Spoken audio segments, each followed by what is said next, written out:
Hey guys, I've really hesitated to share this video. I've had it made for a while. I just don't know how well it's going to do with the YouTube algorithm because it's so narrowly focused on, it's only for investors that are very serious about being a great investor. If you do like this type of nuts and bolts type of video where I really get into the details on how to do specific areas of real estate, give it a vote by clicking that like button and I'll know that people like this type of content. But this is the first video I'm doing on a series of videos on appraisals and how to value properties, and it is the #1 skill, first thing, and one of the most important things you need to know as a real estate investor.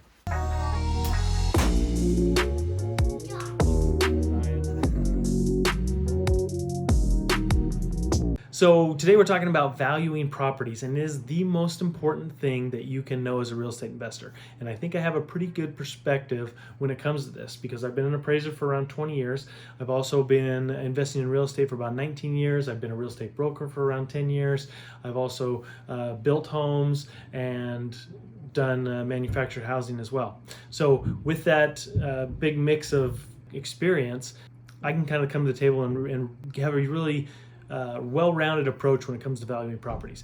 So I want to distill down all this knowledge and experience that I have into a skill that will only take you about 3 to 15 minutes to do, that will help you value properties effective and accurately and better than 90% of the other investors out there. Whether you're buying a property for yourself to invest in, or you're selling a house and your appraisal came in low and you want to challenge that appraisal, if you know what you're doing, more often than not, you can get that appraisal number changed if there's errors in the report. But as an investor, there's no more important skill than to be able to value a property accurately and effectively. And if you can do that, you'll be successful. You can outsource this part of the process, but you better make sure that this person that is looking at the values and making sure the numbers are on point really knows what they're doing. 99.5% of real estate agents out there don't know how to do it. Most appraisers know how to do it, but most investors are just guessing. If you are a real estate agent and you're watching this video, you'll be better than 99.5% of real estate agents out there at this particular thing. I get calls all the time from real estate agents asking me how an appraiser would do this, X, Y, or Z. How can the appraiser justify doing this or that?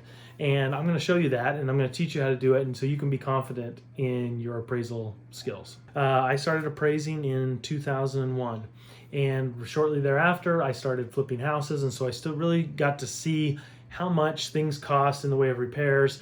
And as I applied that to my appraisal practice, I'd be like, okay, this property is a nice property, but it needs X, Y, and Z repairs. What effect does that have on the market value? If I put in granite countertops for $3,000, is it going to return to me at least $3,000 or more? Is this worth it? And I appraised for Fannie Mae for several years during the crash, and they wanted two numbers from us. They wanted the as-is number. They also wanted the after-repaired number. And what that means is, if we fix this property up, how much is it going to cost us to fix it up? And then what will it sell for at that point? And between those two numbers, they would make a judgment call on, do we just sell it as is or do we fix it up? And most investors just guess at this. They don't really know what things are worth. They think, oh, we think granite countertops would be nice, but you can really drill down and find out exactly what a pool's worth, what a second car garage is worth, what a 2-story versus a 1-story house is worth. And if you know these things, you don't have to guess. You can be accurate, and you can never lose when it comes to investing. And then later on, I got my real estate license, and I had another breakthrough. Let me explain. Appraisers look to the past. They look for sold comparable properties, what has happened. They're trying to look for proof of what this home may sell for in the future. Real estate agents, they're looking to the future. They're looking at active properties, pending properties. What can they sell this for possibly? They give little to no thought of what it will appraise for oftentimes. But as I got my real estate license and I started to get into these deals and I started to get that mentality of, oh, what can I sell it for? What's the listing price? The merge of my worlds kind of came crashing together, where the appraisal world looking in the past and the real estate agent part of me looking to the future. I realized there is a synergy and there is validity to both points. But as an appraiser for around 10 years, I really didn't get that.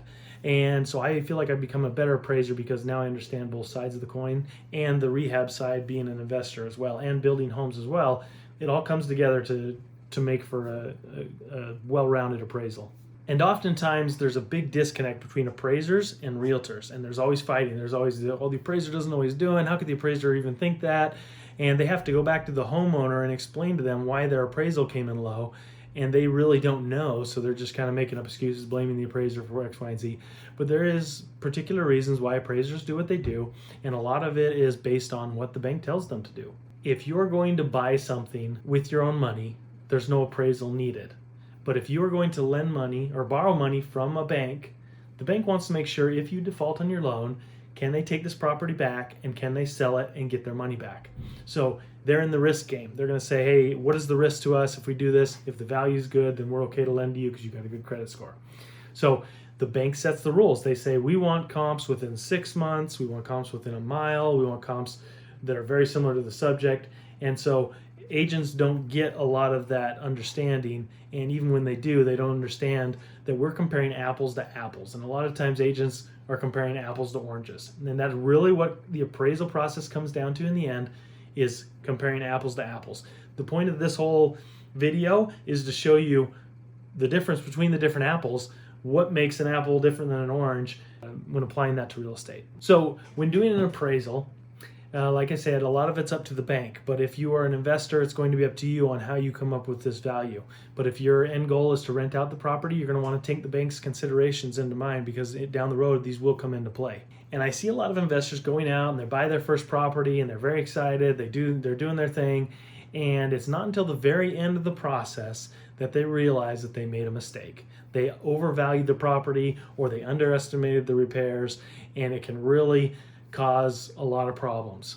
So that's why I want you guys to be really confident in your appraisal techniques and your valuation skills, so you can go into these properties and be able to flip them or hold them or whatever your strategy is, but do it confidently and know that you're not going to lose money. And it doesn't really matter what something's worth until the point when you're ready to sell it or refinance it. And at that point, you're going to get a bank appraiser is going to come out and he's going to appraise the property. Now, understand this, that if you get 5 different appraisers to come out to appraise a single property, most likely they're all going to come out with a different number. And you're like, well, how can that be? That's because this isn't an exact science. It's more of an art form than a science almost. But there is a range within all those appraisers will probably come. And that's based on the comparable properties in the area. And so my goal for you is to make that margin as small as possible and as accurate as possible so you can be confident. So that's why, in my opinion, this is the most important skill you can have as a real estate investor. You don't want to be guessing. You don't want to be gambling with your money. You want to be educated and you want to be able to put your money out there with a marginal risk. And one of the problems with a lot of real estate coaching is they just skip over this step entirely about being able to value properties good. They do talk a lot about knowing your numbers, but really focusing on appraisals and how you can really be confident in that number is what I'm trying to focus on in this video. So there's a lot of things that appraisers know that as an investor you don't need to know. There's a big 165-page book that changes every year it's called the USPAP, Uniform Standards of Professional Appraisal Practice. And that's not something that investors really need to get into. It's a lot of hoops that we have to jump through as an appraiser when you're doing an official appraisal. But this video is focused on how to get the investor to get the right number. That's really what we care about. How can you get the right number, or how can you find out if that repair that you're going to make is going to give you that money back, or if you're just throwing good money after bad. So let's say, for example, you offered me a priceless piece of artwork from a more obscure artist that I may not know. And you said, hey, I'll sell you this painting for $1,000. I would tell you no. My mom's an artist. I've got all the art I need. It costs me hardly anything. And if I do buy some artwork, it's not going to be for millions or thousands of dollars. So I would tell you no. Little did I know that artwork may be worth millions of dollars. So my point in giving you that example is if you don't know what something's worth, then how can you make an accurate investment into that thing? So this is going back to this, why I think this is the most important thing to know as a real estate investor. And also, as an investor, when you're going out to properties and you're meeting with people and you say, hey, what would you like for your property? And they say, I don't know. I looked at the Zillow estimate and they said my house is worth $150,000. And inside, you know that this estimate can be totally wrong or it can be completely accurate. But based on your knowledge and your experience, you can go and say, hey, I think I can sell this property for $200,000. Then you can go in, you can give the seller what they want, and you can get what you want, get a good deal, and everybody wins. And so just today, as I was preparing this video, My partner called me and said, hey, let's list this property. We had decided to list it at, I forget what the price was, let's say 180. And I said, you know what, let me take a quick look. And so I hopped on the computer, and I was going to just agree with him and just go with that price.